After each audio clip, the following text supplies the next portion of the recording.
ومن سار على نهجه وتمسك بهديه إلى يوم الدين.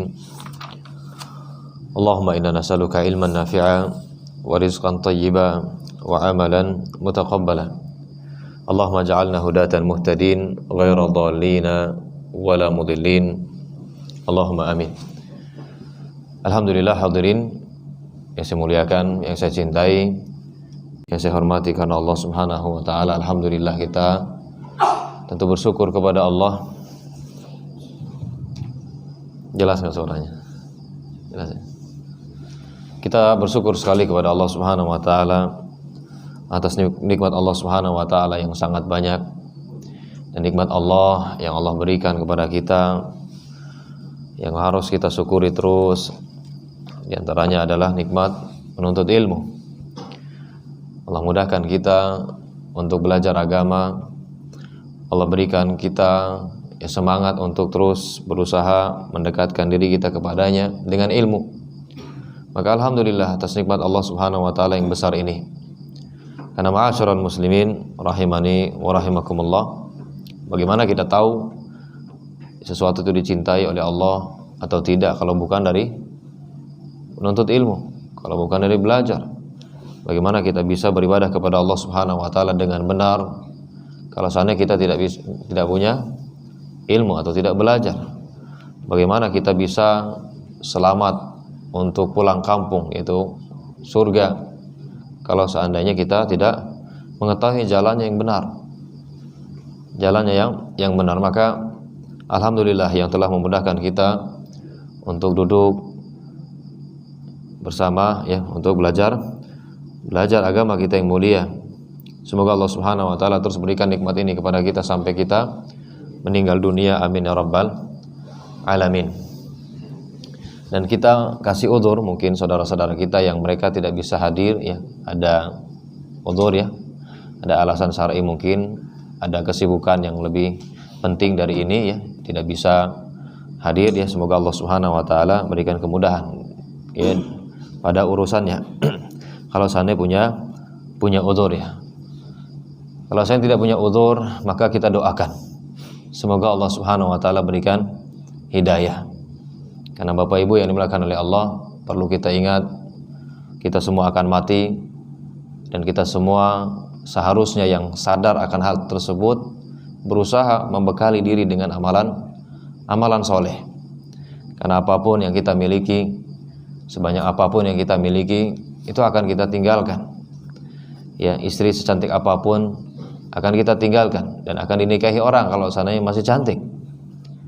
Anak-anak kita yang lucu tidak akan sudi bersama kita. Pekerjaan kita, posisi kita, jabatan kita akan digantikan dengan orang. Lalu kita sudah meninggal dunia, mempertanggungjawabkan apa yang selama ini ketika hidup dilakukan, diucapkan. Dan ada dua saja, nikmat atau azab. Dan semoga Allah Subhanahu wa taala menghindarkan kita dari azabnya. Baik, Bapak Ibu yang dimuliakan oleh Allah atau hadirin yang dimuliakan oleh Allah, insyaallah taala dimulai dari pertemuan kita ini, kita akan membahas hadis-hadis hukum, hadis-hadis ahkam yang terambil atau kita ambil dari kitab Bulughul Maram karya Imam Ibnu Hajar Al-Asqalani rahimahullahu taala. Dan kita akan mulai dari bab salat. Kita akan mulai dari apa? Kitabus salat.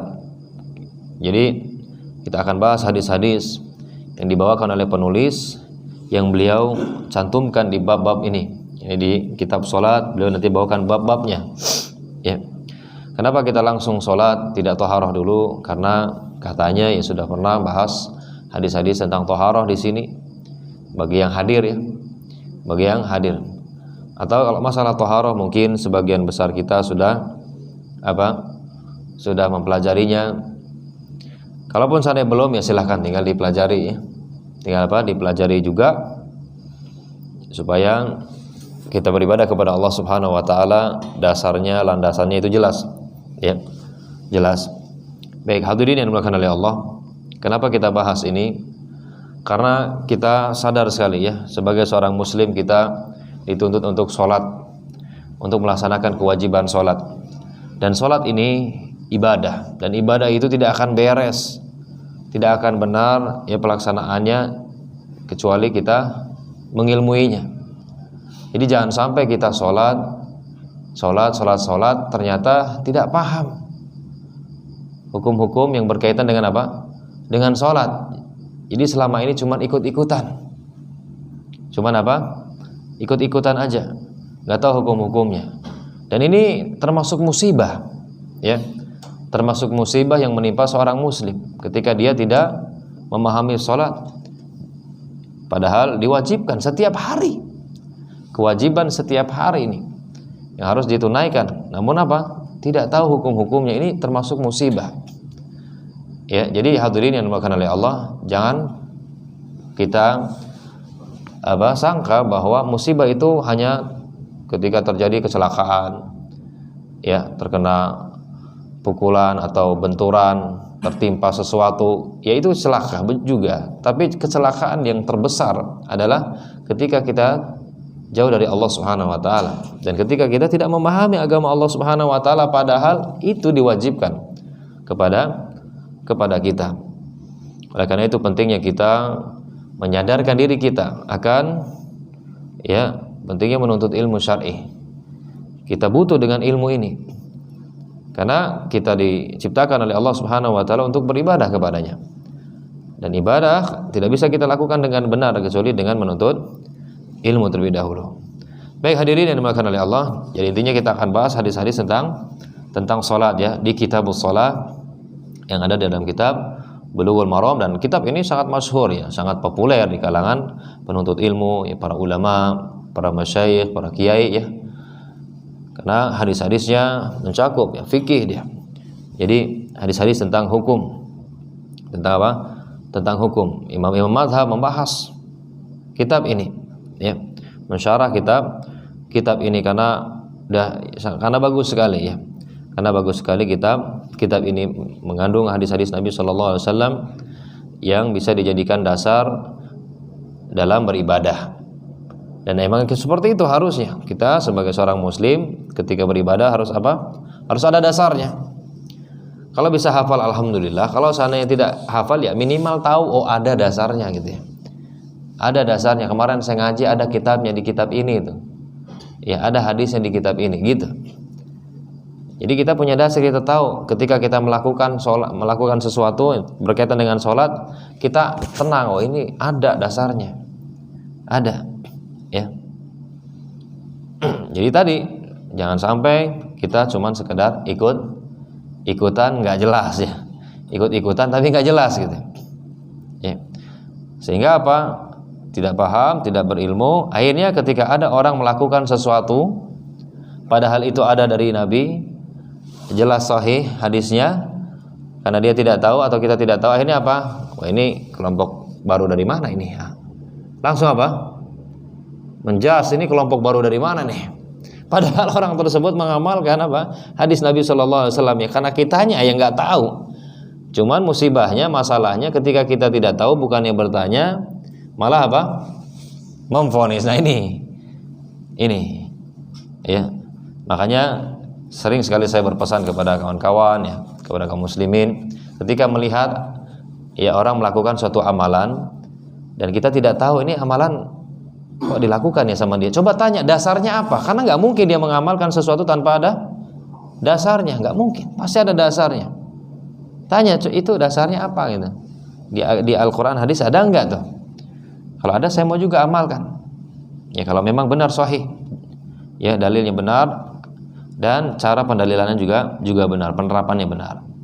Jadi begitu. Baik hadirin yang dimuliakan oleh Allah, kita mulai ya Kitabus Shalah, kitab salat ya. Baik, sebelum kita masuk hadirin yang dimuliakan oleh Allah, salat, para ulama menjelaskan bahwa salat secara bahasa itu artinya doa. Salat secara bahasa artinya apa? Artinya doa. Ya, ini secara bahasa artinya doa. Banyak dalil, banyak Al-Quran, banyak hadis ya yang menunjukkan hal ini. Menunjukkan apa? Hal ini. Contohnya Nabi sallallahu alaihi wasallam mengatakan dalam hadis sahih Muslim, "Idza sami'tumul muadzin faqulu misla ma yaqulul muadzin. Tsumma shallu alayya." Apabila kalian mendengar muadzin berkumandang, mengumandangkan azan, maka hendaklah kalian ikuti apa yang diucapkan muadzin. Jadi maksudnya kalau muadzin Allahu Akbar, kita Allahu Akbar, dan seterusnya, kecuali hayalas shalah, hayalal falah, nanti la haula wala quwata illa billah. Lalu kata Nabi ini, kalau udah selesai, summa shallu alayya. Kemudian kalian apa? Shallu alayya, berdoalah untukku. Apa doanya? Allahumma rabb hadhihi ad-da'wati tammah wassalatil qa'imah ati Muhammadanil wasilata wal fadilah wa ba'atsa maqama mahmudanil ladzi wa'ata. Ada riwayat tambahan yang sahih, innaka la tukhliful mi'ad. Sahih tambahannya, riwayatnya. Ini doakan. Jadi shallu di situ maksudnya apa? Doakan. Ya. Kemudian berdoalah kepada Allah Subhanahu wa taala untukku. Atau bisa di situ maksudnya sholawat, ya bisa juga. Ya, sholawat kan doa untuk Nabi sallallahu alaihi wasallam. Baik, intinya hadirin yang dimulakan oleh Allah, doa secara bahasa adalah apa? Salat secara bahasa adalah doa. Ini dia. Adapun secara istilah, salat adalah ya perkataan serta perbuatan yang khusus. Ya, perkataan, perbuatan, atau dia adalah ibadah, ya. Ibadah yang mencakup perkataan, perbuatan yang khusus, diawali dengan takbir, diakhiri dengan salam. Itu yang dimaksud dengan salat secara syar'i. Dia adalah ibadah. Ya, dia ibadah yang tersusun dari apa? Perkataan-perkataan serta perbuatan-perbuatan yang khusus. Yang apa? Yang khusus. Taib diawali dengan takbiratul ihram, diakhiri dengan salam. Ini yang dimaksud dengan salat menurut syariat. Dari sini aja kita mendapatkan ya pelajarannya. Jadi nggak benar kalau misalnya ada orang dia sekedar ingat Allah berarti sudah sholat. Sebagian orang hadirin punya pemahaman kalau udah ingat Allah berarti udah sholat. Iya, kita pernah dapat ya orang yang seperti itu. Bahwa waktunya sholat, diajak sholat, oh udah sholat saya tadi. Udah kapan sholatnya? Ya tadi udah ingat Allah. Ingat Allah udah sholat. Karena Allah mengatakan dalam surat Thaha, aqimis shalah lidzikri, katanya. Tegakkanlah salat untuk mengingatku. Kesimpulan dia kalau udah ingat Allah berarti udah salat, katanya. Ini dari mana pemahaman begini? Ya. Pertama dari apa? Definisi salat aja udah enggak benar gitu kan? Karena salat itu apa? Tadi ibadah yang terangkai dari ucapan-ucapan yang khusus, perbuatan-perbuatan yang khusus. Diawali dengan takbir, diakhir dengan salam. Gak cuma mengingat Allah udah berarti sholat. Kemudian kedua, apakah seperti itu yang dipahami Nabi terhadap ayat tersebut? Apakah pemahaman Nabi terhadap ayat tersebut seperti itu? Apakah pengamalan Nabi terhadap ayat itu seperti itu? Tidak kan? Berarti dia ini tidak mengikuti Nabi. Nah terus ngikutin siapa? Beragama ini ngikutin siapa? Harusnya Nabi kan? Itu tadi dia nggak ngikutin Nabi, terus ngikutin siapa? Oh ngikutin kiai, udah berarti salah. Berarti apa? Salah. Jadi nggak benar. Ya tidak benar. Salat tadi ya dia terdiri dari ucapan-ucapan yang khusus, zikir-zikir yang khusus, serta perbuatan-perbuatan yang khusus. Diawali dengan takbir, diakhiri dengan salam. Dan banyak sekali hadirin yang dimakan oleh Allah perintah di dalam Al-Quran maupun di dalam hadis Nabi Sallallahu Alaihi Wasallam untuk menegakkan salat. Ya aqimus salah, ya aqimus salah wa atuz zakah. Allah Subhanahu Wa Taala mengatakan tegakkanlah salat, tunaikan apa? Tunaikanlah zakat. Wah, perintah dari Allah, tegakkanlah salat, kerjakan salat. Allah Subhanahu Wa Taala mengatakan inna salata tanha 'anil fasya wal munkar. Sesungguhnya salat itu bisa mencegah seseorang dari melakukan perbuatan keji dan mungkar.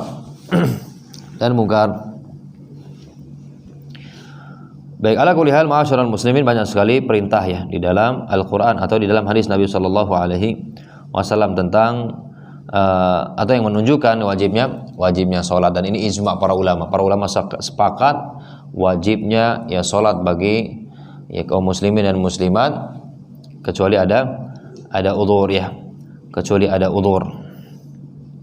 Baik hadirin yang dimuliakan oleh Allah, dan kita tahu sholat ada 5 waktu. Sholat ada apa? Ada berapa? Ada 5 waktu. Jadi penulis ya, Al-Imam Ibnu Hajar Al-Asqalani rahimahullahu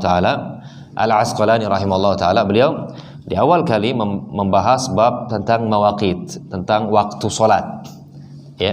Maka kita akan runtut ya. Jadi waktu sholat hadirin ada 5. Sholat yang wajib ya, sholat yang wajib, dan ini yang sahih. Nabi SAW ketika beliau mengutus sahabat yang mulia Mu'adz radhiyallahu taala anhu ya ke Yaman ya, beliau berkata kepada sahabat yang mulia, "Ya Mu'adz, innaka ta'ti qauman ahlal kitab, falyakun awwala ma tad'uuhum ilaihim syahadatu an la ilaha illallah, fa inhum ata'uka lidzalik fa'alimhum anna Allah iftarada 'alaihim 5 salawat fi kulli yaumin wa lailah." Wahai Mu'adz, sesungguhnya engkau akan mendatangi ahlul kitab, maka hendaklah yang pertama kali engkau dakwahkan adalah syahadat. Ya, jika mereka telah mentaatimu dalam hal tersebut, maka ajarkanlah kepada mereka, beritahu mereka bahwa Allah mewajibkan mereka sholat 5 waktu dalam sehari semalam. Jadi sholat yang wajib itu 5 waktu. Ya, kecuali ada ya nazar untuk sholat, maka na'am, itu beda. Sholat nazar wajib. Cuma 5 waktu ini ya. Dan ini sebagai bantahan bagi mereka-mereka yang sudah sholat Jumat, sholat zuhur lagi. Ada kan, pernah lihat atau pernah mendengar lah ya, habis sholat Jumat dia sholat zuhur lagi. Pertama ini menyelisih, berarti ada berapa sholat? 6 berarti, ada 5 kan ya. Dan tidak ada praktek dari Nabi SAW seperti itu. Yang sahih Jumat itu sebagai ganti dari sholat zuhur, kecuali bagi orang yang ada udzur, maka ya udah dia sholat zuhur nantinya. Jadi intinya sholat 5 waktu, sholat itu ada 5 waktu. Hadirin yang dimuliakan oleh Allah, sholat ini tadi ya tiang agama, dan hati-hati jangan sampai kita meninggalkannya secara sengaja. Wallahil azim, jangan sampai hadirin ya. Mengerikan, wallah, demi Allah mengerikan. Meninggalkan sholat itu dosanya sangat besar sekali. Para ulama sepakat dosa orang yang meninggalkan sholat itu lebih besar daripada dosa berzina dengan ibunya sendiri. Lebih besar dosanya daripada membunuh orang, mencincang-cincang orang. Lebih besar daripada riba. Meninggalkan sholat jangan dianggap remeh, wallahil azim. Kenapa? Karena ada hadis-hadis yang menyatakan orang yang meninggalkan sholat bisa keluar dari Islam. Meskipun ada perbedaan pendapat di kalangan para ulama tentang orang yang meninggalkan karena malas. Yang jelas ada hadis-hadis yang menyatakan seperti itu, menunjukkan ini mengerikan, bahaya sekali. Orang yang meninggalkan sholat ini lepas dari rasa apa? Rasa aman, lepas keamanan darinya, darinya diterancam azab, naudzubillah ya. Dan dia adalah orang yang merugi sekali hadirin. Wallahil azim, orang yang tidak sholat, orang yang meninggalkan sholat adalah orang yang paling bangkrut, orang yang paling rugi ya di muka bumi ini, demi Allah. Ya, saya sering sampaikan, pahala sholat sunnah sebelum sholat subuh saja gitu ya, disebutkan dalam Sahih Muslim bagaimana? Raka'atul fajr khairun minad dunya wa ma fiha. 2 rakaat sebelum sholat subuh, ganjarannya, pahalanya lebih baik daripada dunia dan seisinya. Bukan lebih baik daripada PT Pama, enggak. Atau lebih baik dari lahat ya. Lebih baik daripada dunia dan seisinya. Bagaimana dengan sholat subuhnya? Bagaimana dengan sholat zuhur, asar, maghrib dan isya-nya? Sholat sunnah saja hadirin seperti itu. Para ulama sepakat sholat wajib itu lebih besar pahalanya daripada sholat sunnah. Amalan wajib itu lebih besar ganjarannya, balasannya, pahalanya daripada amalan sunnah. Sepakat para ulama. Jadi merugi besar. Wallahi lazim merugi besar hadirin. Salat sunnahnya, coba bayangkan salat sunnah ya. Salat sunnah 2 rakaat sebelum subuh kita salat. Lebih baik daripada dunia dan seisinya. Bagaimana dengan salat subuhnya? Bayangkan, jadi pantas kita katakan sangat merugi orang yang meninggalkan salat. Bukan hanya dia kehilangan keutamaan, kehilangan pahala, balasan yang sangat besar, plus dapat apa? Ancaman azab jika dia tidak bertobat kepada Allah Subhanahu wa taala. Jika tidak bertobat kepada Allah Subhanahu wa taala, maka hati-hati. Jangan pernah kita meninggalkan salat ya, kecuali kita sudah mati. Kalau udah mati gimana lagi ya? Atau sudah pikun, gila ya. Kalau udah gila ya udah terangkat, nggak ada lagi kewajiban sholat. Makanya saya bertanya-tanya, orang yang nggak sholat itu apakah berarti sudah gila ya? Atau belum? Karena kalau orang sehat ya dia wajib sholat kan itu kan. Kalau merasa memang sudah gila ya sudah, berarti nggak ada kewajiban ini. Tapi ya tidak seperti itu ya, nggak seperti itu. Nyataannya banyak saudara kita yang sadar sebetulnya, cuman malasnya tadi ya, dia tidak ada semangat untuk sholat, padahal subhanallah hadirin, ya, keutamanya besar sekali ya, dan ancamannya sangat mengerikan sekali. Orang-orang yang seperti ini, orang-orang yang mudah meninggalkan sholat karena keimanannya tipis sekali terhadap hari akhir. Wallahi lazim tipis. Kalau seandainya dia kuat imannya terhadap hari akhir, setelah kematian dia akan dikasih nikmat atau azab, dia akan lakukan. Ya kan lakukan. Ya. Tapi kalau orang hidup ini ya udah, pokoknya yang dipikirkan gimana masa depan di dunia, itu aja, gimana supaya punya rumah mewah, supaya punya kendaraan bagus, supaya gini bisa jalan, pokoknya hidup udah gitu aja lah, senang-senang aja, nggak mikir setelah mati. Ya udah, kalau seperti ini ya sudah. Tapi kan hadirin yang dimuliakan oleh Allah, ada kehidupan yang lebih pantas, lebih layak untuk kita pikirkan. Bukan nggak boleh seperti tadi, bukan nggak boleh, boleh, nggak masalah. Sering saya sampaikan boleh ya. Silahkan kerja, kumpulkan duit sebanyak-banyaknya, silahkan. Tapi kewajiban jangan ditinggalkan itu. Jangan ditinggalkan. Dan jangan sampai kita nyari rizki meninggalkan yang memberi rizki. Oh tapi saya tetap dikasih tuh, lancar aja rizki. Ya iya, supaya tambah keras azabnya. Istidraj itu namanya ya, istidraj. Orang melakukan maksiat, meninggalkan ketaatan, tapi malah dilancarkan sama Allah. Istidraj jadi musibah besar. Ya jadi intinya tadi lah, ingat mati. Ingat, bayangkanlah, coba bayangkan saja kalau seandainya nanti malaikat maut datang, kira-kira gimana? Malaikat maut datang sudah, kita akan cabut nyawanya, berpindah alam kubur sendirian. Di sana ada azab, di sana ada siksa, ada api yang siap membakar. Apakah kita mau yang seperti itu atau kenikmatan-kenikmatan yang Allah sediakan? Ini tadi. Coba bayangkan, malaikat maut datang, lagi duduk santai, tiba-tiba malaikat maut datang, gimana? Kira-kira udah siap? Udah siap? Ya harus, ya siap nggak siap? Siap nggak siap? Ya gimana lagi?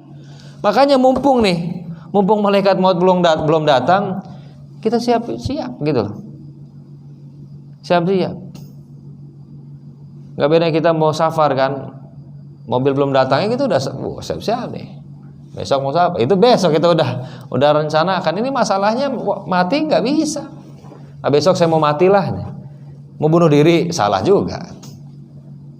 Besok mau mati, malaikat maut tolong datang. Malaikat maut bukan supir travel yang bisa ditelepon besoknya datang. Enggak, tiba-tiba ya. Dan itulah akhir dari kehidupan kita di dunia ini. Habis sudah, berarti waktu untuk mencari bekal akhirat. Mulai hadirin, panjang sekali perjalanan kita. Setelah mati ini panjang sekali, surga atau neraka. Di kuburan saja kita akan menunggu sampai hari kiamat tiba. Nah di kuburan itu entah berapa ribu tahun di situ, dikasih adab atau dikasih nikmat di situ. Wallahu a'lam bishawab. Ini tadi kita berusaha aja, semoga Allah rahmati kita. Akhirnya Allah memberikan nikmat kepada kita di alam kubur sebelum nanti dibangkitkan. Dibangkitkan udah beda lagi tuh. Digiring di padang mahsyar. Ya. Lama kita di situ.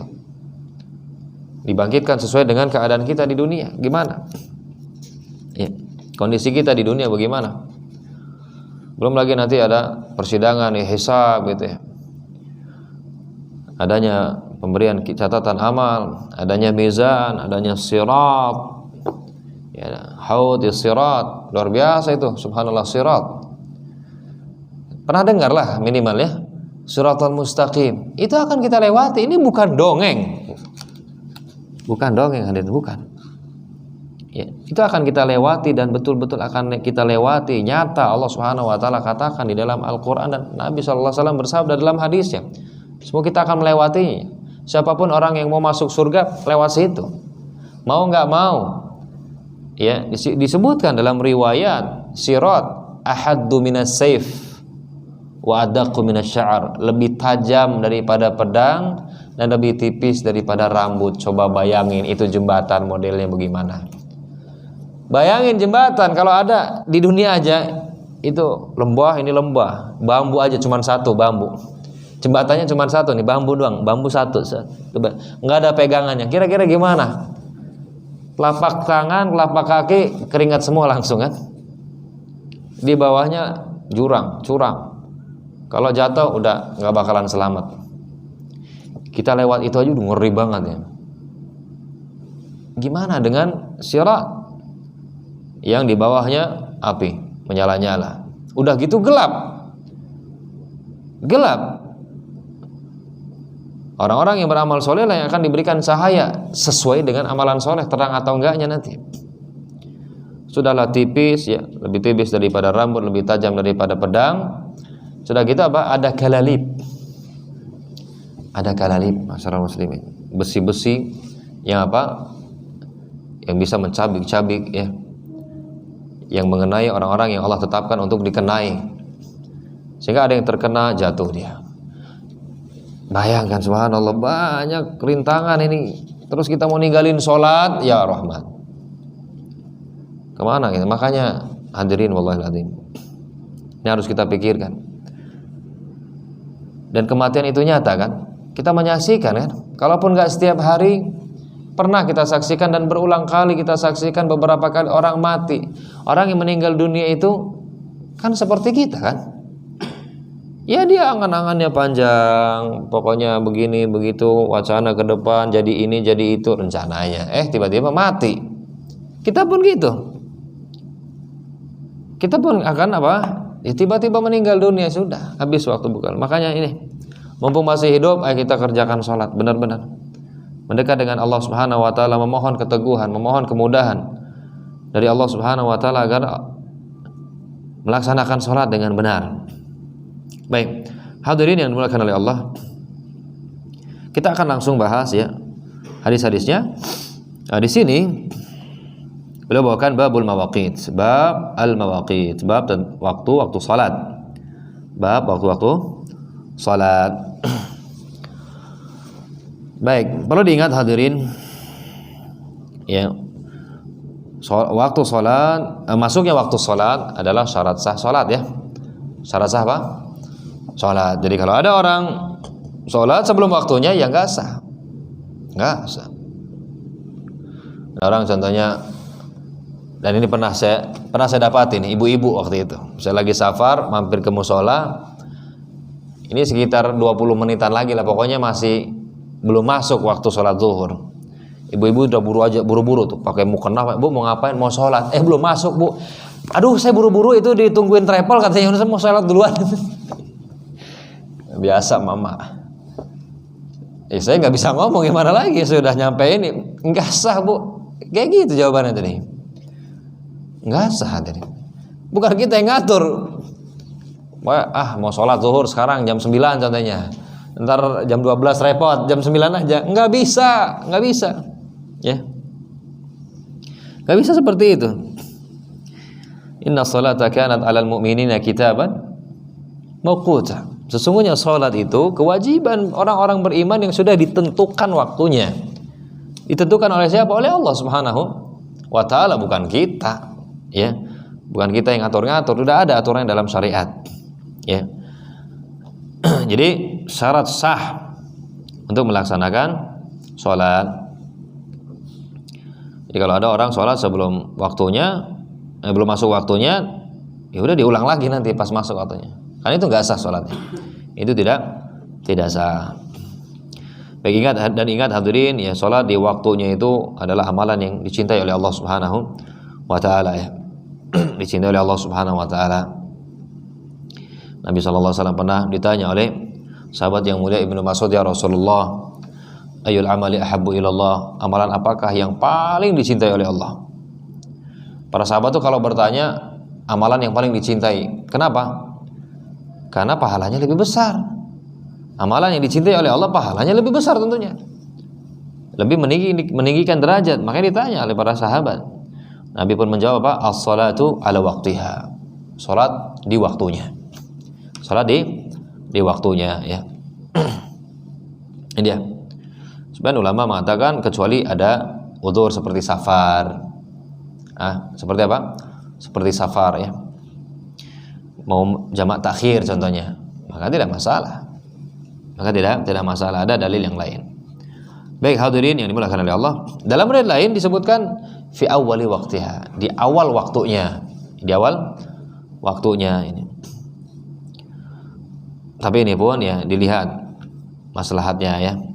Lihat, jangan sampai ingin melakukan di awal waktu tapi ninggalin makmum. Orang dipanggilin terus ditinggalin. Gimana ini? Allahu Akbar, diazanin kan. Habis azan langsung Allahu Akbar. Lah orang baru dipanggilin langsung ditinggalin. Ini gimana? Kecuali memang wah ini biasanya juga ya ini doang yang datang gitu kan. Ya udah enggak apa-apa. Enggak masalah. Kalau ada masalah yang lebih besar lah. Tunggu dulu, kasih waktu ya untuk wudu. Kecuali memang tadi ya ada masalah dan memang orangnya ya itu aja, itu udah nggak ada lagi gitu ya. Ya sudah, nggak masalah. Ya, orang gimana? Kondektur, Jakarta udah tinggalin bang, langsung lewat itu. Ini stres jangan-jangan orang ini. Gitu. Baik, hadirin yang dimuliakan oleh Allah. Beliau bawakan hadis dari Abdullah bin Amr radhiyallahu ta'ala anhuma. Anna Nabi sallallahu alaihi wasallam qala waqtu adh-dhuhri idza zalat asy-syamsu wa kana dhillu ar-rajuli ka tulihi ma lam yahdhur waqtu al-'asr. Baik, kita akan bahas satu-satu ya. Dari sahabat yang mulia Abdullah bin Amr radhiyallahu ta'ala anhuma, beliau berkata bahwa Nabi sallallahu alaihi wasallam bersabda, waktu zuhur itu idza zalat asy-syams. Waktu zuhur itu apabila matahari sudah bergeser sedikit ke arah barat. Ke arah apa? Ke arah barat. Dan bayangan itu apa? Wa kana dhillu ar-rajuli ka tulihi ma lam yahdur waqtu al-'asr. Ya. Sampai kapan ini? Sampai bayangan seseorang itu seperti orang tersebut, ya. Panjangnya itu persis dengan apa? Dengan orang tersebut. Jadi kalau barang, maka nanti bayangannya itu benar-benar panjangnya persis seperti barang tersebut. Kalau seperti itu maka masuklah waktu asar. Jadi intinya hadirin yang dimuliakan oleh Allah, mulainya waktu zuhur itu ketika matahari sudah bergeser sedikit ke arah barat. Kita ya sangat yakin bahwa matahari munculnya atau terbitnya dari timur, dari barat ntar kiamat dari barat. Sekarang dari timur, ya, dari timur sekarang. Baik. Ketika matahari terbit meninggi, bayangan di mana? Di barat berarti kan? Ini anggaplah di sini. Ini kita nih. Ini sesuatu ya. Sana timur ya. Matahari kan meninggi. Bayangan kan di sini berarti kan? Oke, nanti bayangan pun akan mengikuti. Nah, ketika tepat di atas, maka ini tidak ada bayangan, benar enggak? Tepat yang di atas enggak ada bayangan. Nah, ketika dia bergeser sedikit kan ke arah barat nih, maka apa? Akan ada bayangan kan? Sedikit. Nah, ini mulailah waktu apa? zuhur. Masuk waktu zuhur di situ. Di saat itu masuk waktu zuhur. Di saat itu masuk apa waktu? Waktu zuhur. Berarti barat mana? Barat sana gitu kan. Barat sana. Dan ini penting. Manfaatnya juga untuk mengetahui arah. Iya. Kita tinggal berdiri coba lihat matahari kemana. Bayangan di mana nih? Kalau kan tepat biasa ini panas amat sih. Jam berapa kira-kira atau udah masuk zuhur atau belum? Coba lihat aja. Tancapin sesuatu dan harus sama ya, sisi-sisinya harus sama. Harus sama supaya nanti enggak, kalau HP kan beda nih, enggak sama kan. Ini lebar. Ini lebar, kalau tingginya oke lah, ini lebar. Enggak sama, jadi harus sisinya juga sama. Ketika matahari di atas maka tidak ada bayangan. Nah, ketika matahari geser ada bayangan dikit, maka itulah ya saat masuknya waktu sholat zuhur. Bisa dimengerti hadirin? Bisa ya? Itu masuk waktu zuhur. Sampai kapan? Wa kana dhillu rajuli katulihi. Sampai bayangan seseorang itu seperti ya sepertinya. Kalau barang ya sampai bayangan itu persis seperti barang tersebut panjangnya gitu ya. Benar-benar sama, maka habis waktunya. Seketika itu juga langsung masuklah waktu asar. Jadi kalau diukur-ukur gitu ya, ini contohnya dikasih garis set gitu ya. Pas diukur sama. Maka ini apa? Udah habis waktu zuhur. Masuklah waktu asar. Jadi masuklah waktu asar. Oke, hadirin, bisa dipahami waktu zuhur? Baik, waktu asar dimulainya ketika jadi ya barang atau benda itu bayangan itu sama dengan bendanya. Mulailah masuk waktu asar. Sampai kapan waktu asar ini? Sampai tenggelamnya matahari. Sampai tenggelamnya apa? Matahari. Jadi betul-betul tenggelam, hilang. Ini ufuk tenggelam.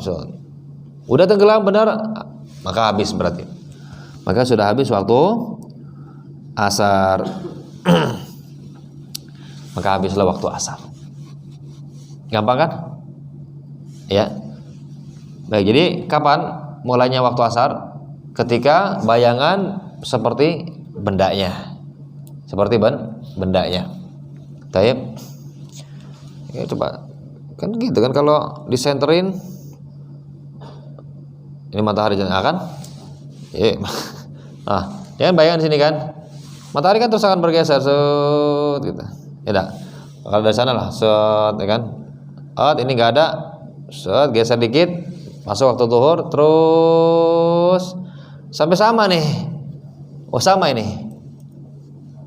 Maka masuklah waktu asar terus sampai tenggelam matahari, maka habislah waktu asar. Berarti masuklah waktu maghrib. Ya, jadi maghrib hadirin yang dimuliakan oleh Allah, waktunya mulai dari tenggelamnya matahari. Betul-betul tenggelam dia. Jadi kalau baru setengah, udah masuk belum? Belum masuk. Kalau udah habis benar-benar tidak kelihatan, barulah itu habis waktu asar dan masuklah waktu zuhur. Waktu apa? Maghrib. Ya, waktu maghrib. Jadi waktu salat malam tasfar tadi terkait dengan salat asar. Wa waktu salatil maghrib malam yaghib asy-syafaqu. Waktu salat maghrib itu selama mega merah belum hilang. Jadi intinya hadirin, salat maghrib itu waktu maghrib itu dimulai dari tenggelamnya matahari sampai kapan? Sampai mega merah tuh hilang. Kita kalau bisa melihat nggak ada penghalang nih, nggak ada gedung-gedung, nggak ada pohon-pohon gitu ya, nggak ada nih.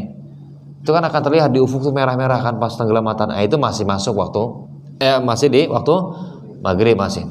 Begitu betul-betul tidak ada lagi mega merah, warna kemerah-merahan, nggak ada lagi, berarti masuk waktu salat isya ya.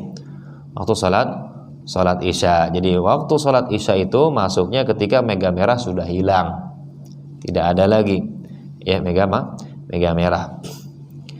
Nah, salat isya waktunya sampai kapan? Tadi ya, sampai awalnya dari mega merah hilang sampai kata Nabi sallallahu alaihi wasallam waktu salatul isya ila nisfil lailil awsat. Waktu salat isya itu sampai pertengahan malam. Sampai pertengahan malam yang pertengahan.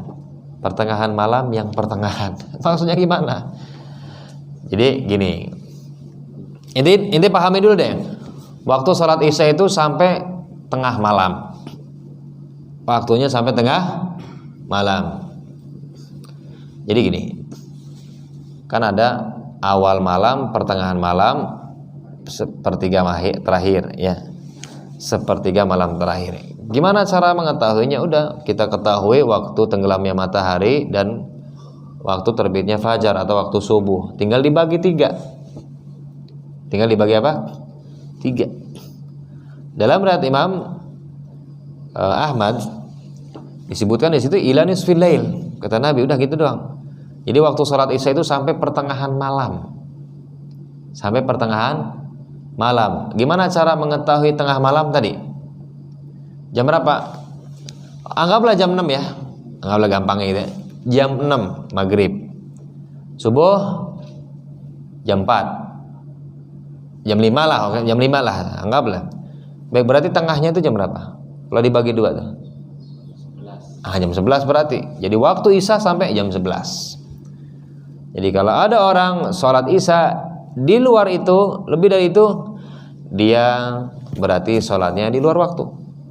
Kalau ada uzur, makanya tidak masalah, mungkin ketiduran, tapi dia bukan adaan, qodoan. Qodo itu, ya.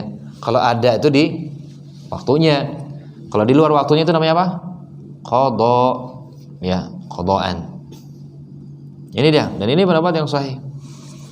Ini pendapat ya, yang sahih. Karena sebagian ulama mengatakan ada yang sampai subuh, nggak ada dalil, tidak. Sampai kata jelas tegas Nabi ila nisfil lail, sampai tengah malam. Sampai pertengahan apa? Pertengahan malam. Untuk waktu salat isya. Bisa dipahami hadirin? Bisa ya? Baik, adapun salat subuh ma'asyiral muslimin rahimani wa rahimakumullah. Adapun salat subuh mulainya terbitnya fajar ya. Fajar Shadiq. Fajar Shadiq ya, sampai masuk waktu sholat subuh gitu aja lah. Sampai kapan? Kata Nabi di sini, malam tatlu'il syamsu, selama matahari belum terbit. Berarti waktunya itu sampai matahari terbit. Kalau matahari udah terbit berarti habislah waktu sholat subuh. Terus gimana kalau ada orang bangunnya kesiangan? Ya udah habis waktunya, ya udahlah nggak sholat gitu. Nggak gitu ya. Tetap sholat, laksanakan sholat itu. Udah habis waktunya, Anda ketiduran, Anda nggak sengaja. Dan Nabi SAW berkata, man nasiya sholatan aw nama anha falisalliha idza dzakaraha. Barang siapa yang lupa sholat, lupa dia karena sibuk kerja gitu ya, ternyata mati lampu, nggak ada yang adzan, lupa, udah lewat waktunya, maka udah kerjakan sholat tersebut meskipun di luar waktunya. Atau ketiduran, udah pasang alarm tapi karena capek dahsyat gitu ya, bangunnya udah siang, maka gimana? Nggak ada yang bangunin juga gitu ya. Ya udah sholat ketika itu sholat. Falisolliha kata Nabi, dia sholat, dia lakukan sholat itu ketika dia bangun. Ya tapi wudhu dulu, taharah dulu tentunya ya, taharah dulu. Dan ini pernah terjadi pada Nabi Sallallahu Alaihi Wasallam, para sahabat ya pernah dan sholat ya, boleh sholat sunnah dulu nggak masalah, boleh. Itu dilakukan oleh Nabi Sallallahu Alaihi Wasallam dan para sahabat radhiyallahu taala anhum ajma'in. Jadi itu dia waktu sholat ya, waktu-waktu sholat di dalam hadis ini. Baik hadirin yang dimuliakan oleh Allah, sampai jam berapa kita? Yuk. Sampai 8:30, 8 menit lagi berarti. Baik, ada yang mau ditanyakan? Ini baru waktu sholat ini, berarti pertemuan berikutnya ya lanjut.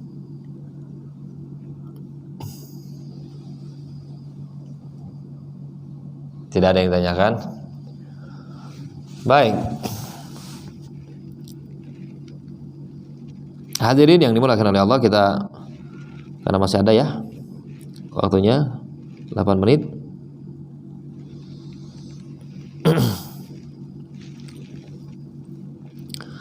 Baik, kita lanjutkan satu hadis lagi.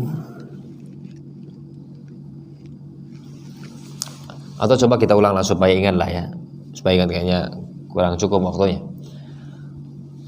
Waktu zuhur mulainya dari kapan, Pak? Mulainya dari bergesernya matahari ke arah barat ya. Geser dikit gitu ya, geser sehingga nanti ada bayangan dikit gitu ya. Nah, itu masuk waktu zuhur. Sampai kapan? Sampai bayangan itu sama dengan bendanya. Dan ketika itu masuk waktu asar. Waktu asar sampai tenggelamnya matahari. Dan ketika itu masuklah waktu maghrib. Maghrib sampai kapan? Mega merah habis, nggak ada tuh merah-merah. Dan langsung ketika itu masuk waktu Isya. Baik, waktu Isya sampai pertengah malam, yang tengah. Jadi kalau dibagi 1, 2, 3, ini yang tengahnya itu. Intinya ilanis filail, ini sampai pertengahan malam. Tadi kita hitung-hitung ya kurang lebih jam 11-an ya. Ya kalau ada lebih maghribnya jam 6.15 ya tinggal ditambahin aja berarti. Tinggal ditambahin aja. Ya, dan ini cara-cara supaya kita tahu Pak, sepertiga malam terakhir tuh di jam berapa ya tadi? Tenggelamnya matahari jam berapa? Terbitnya fajar atau masuk waktu subuh jam berapa? Udah tinggal dibagi 3. Berarti yang sepertiga malam terakhir ini. Ini waktu mustajab ya, ketika berdoa, waktu pengampunan ya. Allah akan ampuni orang yang memohon ampun kepada Allah Subhanahu wa taala. Baik.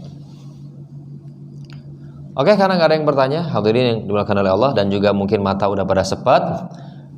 Baik, jadi kita cukupkan. Wallahu taala alam bisawab. Terima kasih banyak atas kehadirannya. Semoga Allah Subhanahu wa taala senantiasa berikan taufik kepada kita semua. Kita akhiri dengan doa kafaratul majlis. Subhanakallahumma wa bihamdik, asyhadu an la ilaha illa anta astaghfiruka wa atubu ilaik. Assalamualaikum warahmatullahi wabarakatuh.